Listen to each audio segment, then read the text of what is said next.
Hello दोस्तों, स्वागत है आपका हमारे चैनल में। आज का हम इस वीडियो में बताएंगे दोस्तों जो रसायन विज्ञान का चैप्टर है दोस्तों बिलियन, इस चैप्टर को दोस्तों पूरा ख़त्म कर देंगे। इस चैप्टर का जो भी महत्वपूर्ण क्वेश्चन है दोस्तों उन सभी महत्वपूर्ण क्वेश्चन का बताएंगे दोस्तों।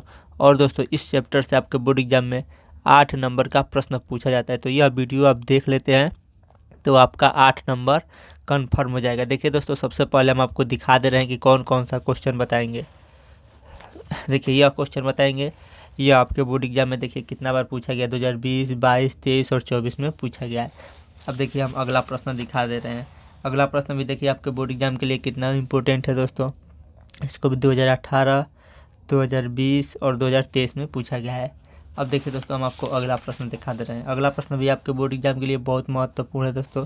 देखिए इस प्रश्न को भी कितना बार पूछा गया है, 2018, 2020, 2022 और 2024 में पूछा गया है। फिर दोस्तों हम अगला प्रश्न आपको बताएंगे। अगला प्रश्न भी देखिए आपके बोर्ड एग्जाम में कितना बार पूछा गया है, 2018, 2019, 2020, 2022 और 2024 में पूछा गया है। इन सभी प्रश्नों का आंसर हम देंगे दोस्तों। और दोस्तों हम आपको पहले ही बता दे रहे हैं कि आप हमारे वीडियो को लाइक मत कीजिएगा दोस्तों। हमें न ही लाइक चाहिए और न ही सब्सक्राइबर चाहिए और न ही दोस्तों हमको पैसा चाहिए, हमको कुछ नहीं चाहिए दोस्तों। लेकिन दोस्तों प्लीज़ इस वीडियो को आप पूरा ज़रूर देखिएगा, क्योंकि दोस्तों आपके बोर्ड एग्जाम में इससे बहुत हेल्प मिलने वाला है। दोस्तों हमें यही चाहिए कि आपका बोर्ड एग्जाम में अच्छा से अच्छा नंबर आए। अगर दोस्तों आपका बोर्ड एग्जाम में अच्छा से अच्छा नंबर आएगा तो आप मुझे हेल्प भी करेंगे और आप हमारा नाम भी लेंगे। आप प्लीज़ पहले कुछ मत कीजिए दोस्तों, ना हमको पहले लाइक चाहिए, ना सब्सक्राइबर चाहिए, ना पैसा चाहिए, कुछ नहीं चाहिए। लेकिन दोस्तों प्लीज़ जब आप इस वीडियो को देखेंगे और आप बोर्ड एग्ज़ाम देने जाएंगे तो आपको लगेगा हाँ कुछ तैयारियाँ की हैं और बोर्ड एग्ज़ाम में इसी में से पूछेगा दोस्तों। जो इस चैप्टर का दोस्तों 8 नंबर का प्रश्न है, तो इससे बाहर का एक भी प्रश्न नहीं पूछा जाएगा। जो जो इम्पोर्टेंट क्वेश्चन है वो सब हम आपको दिखा दिए हैं। इन सभी प्रश्नों का उत्तर दोस्तों एक ही वीडियो में दे देंगे और यह बोर्ड एग्जाम के लिए क्या है, बहुत इंपॉर्टेंट है दोस्तों। तो 8 नंबर आपका इस वीडियो से पक्का होने वाला है दोस्तों। और दोस्तों हम पूरी बोर्ड एग्जाम की तैयारियाँ बिल्कुल फ्री में कराते हैं, केवल इम्पोर्टेंट क्वेश्चन की तैयारियां कराते हैं दोस्तों। तो अगर आप हमारे साथ बिल्कुल फ्री में दोस्तों बोर्ड एग्ज़ाम की तैयारियां करना चाहते हैं तो आप कर सकते हैं। देखिए दोस्तों, आपने आज से पहले क्या पढ़ा इससे कोई मतलब नहीं है, लेकिन अगर आप चाहते हैं कि आज से मेहनत करके अच्छा से अच्छा नंबर आए तो हमारे साथ जुड़े रहिए। और आप मेहनत नहीं करना चाहते हैं तो प्लीज़ आप इस वीडियो को मत देखिए। और दोस्तों आप बोर्ड एग्ज़ाम भी नहीं देना चाहते हैं तो भी आप इस वीडियो को मत देखिए। लेकिन दोस्तों प्लीज़ अगर आप चाहते हैं कि अभी से मेहनत करके बोर्ड एग्ज़ाम में अच्छा से अच्छा नंबर लाना चाहते हैं तो प्लीज़ इस वीडियो को ज़रूर देखिएगा। चलिए हम वीडियो को स्टार्ट करते हैं। देखिए बोर्ड एग्जाम में आपसे प्रश्न क्या पूछेगा। प्रश्न पूछेगा दोस्तों कि प्रसारण दाब को परिभाषित कीजिए। इसका मतलब दोस्तों प्रसारण दाब का परिभाषा लिखिए। उसके बाद आगे इसी में प्रश्न यह भी पूछा जा सकता है कि प्रसारण दाब व विलेय के मोलर द्रव्यमान में संबंध स्थापित कीजिए। यह क्वेश्चन दोस्तों आपके बोर्ड एग्जाम में 5 नंबर में पूछा जाएगा। यानी इस टाइप का जो भी प्रश्न पूछा जाएगा दोस्तों उस पर कितना नंबर मिलेगा, 5 नंबर मिलेगा। तो इसको ध्यान से समझिएगा। सबसे पहले समझिए दोस्तों प्रसारण दाब। अगर आपसे बोर्ड एग्जाम में ऐसे प्रश्न पूछे तो आप ऐसे ही लिखिएगा। सबसे पहले यहाँ पे उत्तर लिखिएगा, उसके बाद आगे लिखिएगा प्रसारण दाब। तो अब देखिए प्रसारण दाब का मतलब क्या होता है। देखिए दाब से स्पष्ट है ढकेलना, यानी इसको दाबना, तो इसी को दाब कहते हैं। और प्रसारण दाब किसे कहते हैं, जैसे इसको दाब रहे हैं तो इसको दाब रहे हैं, तो इसको तो दाबना समझ में आ गया। लेकिन यहाँ पे क्या है, दाब तो समझ में आ गया, इसको दाबेंगे तो दाबना कहेंगे। लेकिन प्रसारण दाब किसे कहते हैं, तो देखिए यहाँ पे लिखा गया है, ध्यान समझिएगा। अर्ध पारगम्य झिल्ली, मान लीजिए कोई झिल्ली रहता है, उस अर्ध पारगम्य झिल्ली उसका नाम है। जैसे नॉर्मल प्लास्टिक पॉलीथीन में हम लोग सामान दुकान से लाते हैं, वो नहीं दोस्तों, एक अर्ध पारगम्य झिल्ली होता है।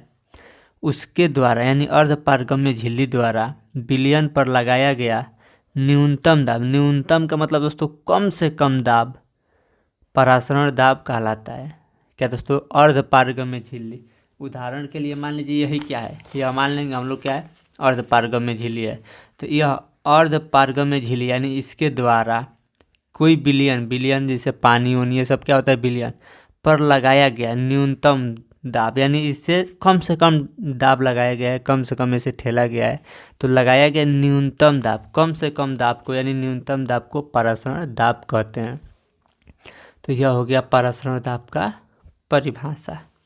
आगे है दोस्तों, इसी में प्रश्न पूछा है कि परासरण दाब व विलेय के मोलर द्रव्यमान में संबंध बताइए। तो देखिए इसका आंसर क्या हो जाएगा।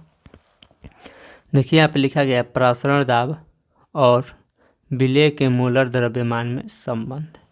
तो देखिए यह क्या हो जाएगा, पाई बराबर सी स्थिर ताप पर, ऐसे आप लिख दीजिएगा। हम आप भी आपको थोड़ा थोड़ा बता दे रहे हैं, आगे चल के अच्छे से समझाएंगे, बस थोड़ा थोड़ा यहाँ पे देख लीजिए।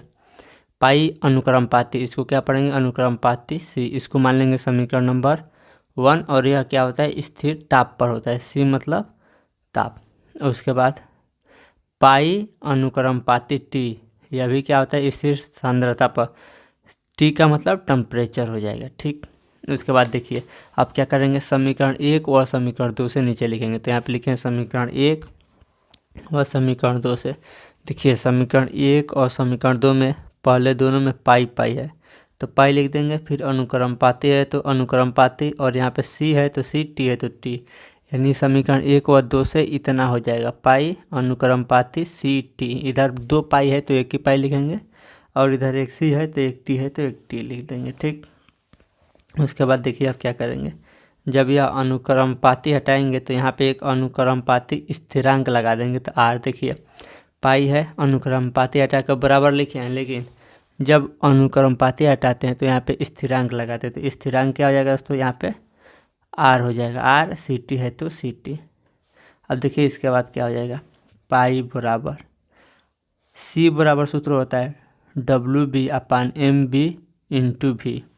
तो देखिए वही चीज़ यहाँ पे लिख दिए हैं। सबसे पहले सी, आर कुछ बताएंगे अभी क्या किए हैं। सबसे पहले सी, तो सी बराबर देखिए यही चीज़ इतना लिखे हैं ना, देखिए आर टी दाब दीजिए। देखिए सी की जगह पर WB/WP M/V। उसके बाद देखिए यहाँ पे आर है तो यहाँ पे आर लिखा है ना, फिर टी है तो टी, तो यही सब यहाँ पे लिख दिए हैं। तो यह हो गया दोस्तों प्रसरण दाब तथा विलेय के मोलर द्रव्यमान में संबंध। अब देखिए दोस्तों अगला प्रश्न। अगला प्रश्न भी दोस्तों आपके बोर्ड एग्जाम के लिए बहुत महत्वपूर्ण होने वाला है। यह भी आपके बोर्ड एग्जाम में बार बार पूछा जाता है। देखिए प्रश्न है दोस्तों, प्रतिलोम परासरण से आप क्या समझते हैं, उदाहरण सही समझाइए। हमें क्या बताना है दोस्तों, प्रतिलोम परासरण। अब देखिए यह प्रश्न आपके बोर्ड एग्जाम में कितना बार पूछा गया है, 2018, 2020 और 2023 में पूछा गया है। तो आप समझिए प्रतिलोम परासरण किसे कहते हैं। अब देखिए इस चित्र को अच्छे से समझिए। यह एक टैंक है दोस्तों, ठीक। अब जो यह टैंक है इसमें क्या रखा गया है, कचरा पानी, यानी इसमें पानी भी है, नमक भी घोल दिया गया है, मिट्टी भी है, यानी इधर क्या है, कचरा पानी है। और यहाँ पे क्या है दोस्तों, अर्धपारगम्य झिल्ली है। तो देखिए दोस्तों जो अर्धपारगम्य झिल्ली होता है उसमें से क्या होता है, अर्धपारगम्य झिल्ली बस ऐसे मानकर चलिए कि वो चाय छन्नी जैसे चाय को छाना जाता है वैसे कार्य करता है। यानी जब यहाँ से इधर मान लीजिए जैसे चाय में चाय पत्ती दूध सब मिला रहता है, लेकिन जब छान कर चाय पत्ती से इधर लेते हैं तो हमें क्या मिलता है, केवल शुद्ध चाय मिलता है।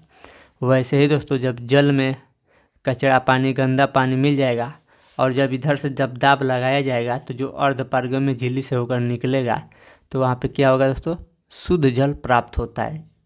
ठीक, वही चीज़ यहाँ पे है। यह कचरा वाला हो गया, यहाँ पे अर्धपारगम्य झिल्ली लगा दिया गया है और यहाँ से क्या किया जा रहा है, दाबा जा रहा है, यानी पानी को ऐसे दाबा जा रहा है। तो जब यहाँ से पानी को दाबेंगे तो यहाँ पे क्या होगा, शुद्ध जल निकल जाएगा और कचरा इसी में रह जाएगा। तो इसी को क्या कहते हैं दोस्तों, प्रतिलोम परासरण। तो देखिए जब बोर्ड एग्जाम में इससे प्रश्न पूछेगा तो यहाँ पे लिखिएगा उत्तर। देखिए वही चीज़ यहाँ पे लिखा गया है जो हम अभी बताए हैं। यदि विलयन पर अधिकतम दाब लगाया जाए तो, मान लीजिए यह विलयन है, इस पर क्या किया जाएगा, अधिकतम दाब यानी ज़्यादा से ज़्यादा दाब लगाया जाएगा तो अर्धपारगम्य झिल्ली के माध्यम से शुद्ध पदार्थ प्राप्त होता है। जो यह अर्धपारगम्य झिल्ली है इसके माध्यम से क्या होता है, शुद्ध पदार्थ, यानी जैसे कचरा पानी रहेगा तो साफ होकर शुद्ध प्राप्त होता है, उसे प्रतिलोम परासरण कहते हैं। तो केवल आप बोर्ड एग्जाम में इतना लिख देंगे और यह चित्र बना देंगे तो आपको पूरा नंबर मिल जाएगा, जितना नंबर का यह प्रश्न पूछा रहेगा। अब देखिए दोस्तों अगला प्रश्न हम आपको बता रहे हैं। अगला प्रश्न भी आपके बोर्ड एग्जाम के लिए बहुत महत्वपूर्ण है दोस्तों। यह भी आपके बोर्ड एग्जाम में कई बार पूछा गया है। देखिए प्रश्न क्या है, प्रश्न है दोस्तों, निम्न पदों को परिभाषित कीजिए। इसमें 3 पद है, तीनों को परिभाषित करना है। पहला मोलांश, दूसरा मोललता, तीसरा मोलरता। यह प्रश्न देखिए आपके बोर्ड एग्जाम में कितना बार पूछा गया है। 2018, 2019, 2020, 2022 और 2024 में पूछा गया है। यह क्वेश्चन आपके बोर्ड एग्जाम के लिए बहुत महत्वपूर्ण होने वाला था। सबसे पहले हम लोग समझेंगे मोलंश किसे कहते हैं, उसके बाद मोललता किसे कहते हैं, उसके बाद मोलरता किसे कहते हैं। तो देखिए मोल अंश किसे कहते हैं। बिलियन में उपस्थित किसी एक घटक के मोलों की संख्या तथा विलायक के कुल मोलों की संख्या के अनुपात को मोल अंश कहते हैं। ठीक, अब देखिए दोस्तों दूसरा क्या है, मोललता। तो देखिए मोललता किसे कहते हैं, किसी बिलियन के 1 kg विलायक में उपस्थित विलेय के मोलों की संख्या विलियन की मोललता कहलाती है। देखिए यम यानी मोललता बराबर सूत्र हो जाएगा विलेय के मोलों की संख्या बट्टे विलायक के मोलों की संख्या गुणे 1000। अब तीसरा क्या था दोस्तों, मोललता।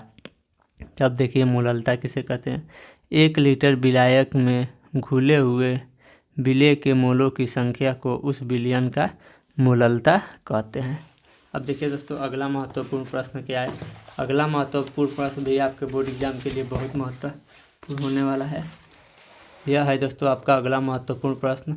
इस महत्वपूर्ण प्रश्न को देखने के लिए जो आपके स्क्रीन पर वीडियो आ रहा है उस वीडियो को जरूर देखें।